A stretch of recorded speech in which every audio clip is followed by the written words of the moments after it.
You're back for chapter 49 of David Walliams' Codename Bananas. Now, chapter 49 is called Ghoulish Grins, and we'll see how spooky this gets. Leave the lights on, just in case you're scared. All right, remember to pay attention to the story so that you can answer those questions with complete sentences at the end. All right, let's pay attention and let's get started with chapter 49, Ghoulish Grins. The lady turned to the window and began pacing towards it. Down, hissed the boy. Gertrude understood and shimmied down out of view, clinging to the window ledge with her fingertips. Above, Eric could just see the lady's breath fog the glass. Then she yanked the curtains closed. Shoom! Eric and Gertrude breathed a sigh of relief together. Urgh. Then Eric ordered, Up! Gertrude clambered all the way up to the roof. There Eric spotted something strange. There was an open hatch in the roof, and poking out of it was the long lens of a telescope. But it wasn't pointing out to sea. It was pointing west, along the coast. That way is Portsmouth, exclaimed Eric. It was pointing where Sid had indicated earlier. They must be spying on the British naval slips coming in and out. That's why this pair of Nazis are in Bognor Regis. This drew a blank with Gertrude, who shrugged. Never mind. Let's go. Down. Finding a nearby drain pipe, the pair slid all the way to the ground. Whoosh! Thud, thud. Eric leaped off Gertrude's back, taking her by the hand, and began spying through all the windows on the ground floor. At the first window, which was partly boarded up with wood, he peered through a crack at an empty living room. 3 sofas were arranged in a triangular formation round what looked like a wireless or radios. Came in all different shapes and sizes, but this was much larger than the usual wireless. What's more, it had been customized in various ways. Wires in all different colors sprang from it, and there were many more knobs and dials than on a normal wireless. Also, it had the tallest aerial you've ever seen. This wireless looked designed to pick up much more than the usual BBC radio stations, as its reach seemed much greater. There were also 2 sets of headphones and a leather-bound notebook with a fountain pen to one side, presumably to write down what was heard. What are the twins listening into? Asked the boy. Again, the gorilla shrugged. Oh? Come on, said Eric, holding Gertrude's hand in his. Together they moved on to explore some other rooms. Eric was sure there would be more clues hidden around the guest house.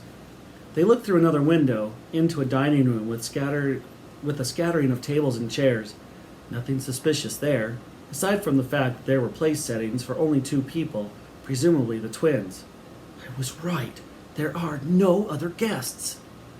Next, Eric and Gertrude peeped in through a tiny gap in the plank of wood, boarding up a window, and saw a library. It was stacked with shelves of dusty old leather-bound volumes. In the center was a snooker table, covered with a sheet.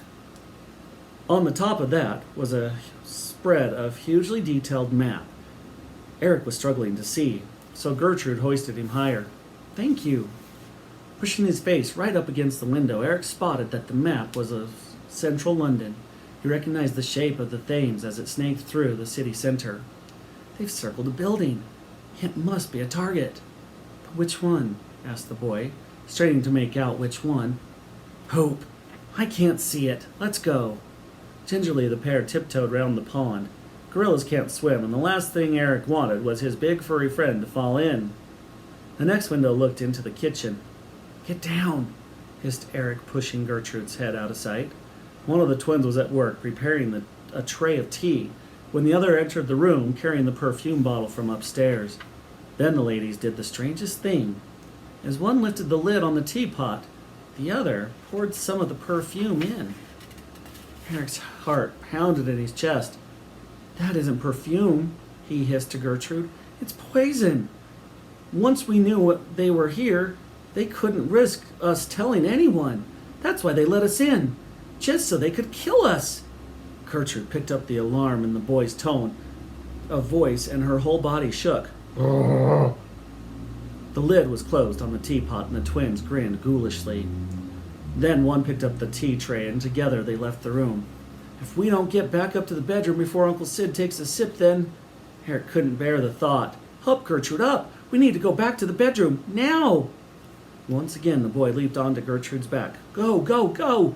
Sensing the urgency in her friend's voice, the gorilla raced back up the building.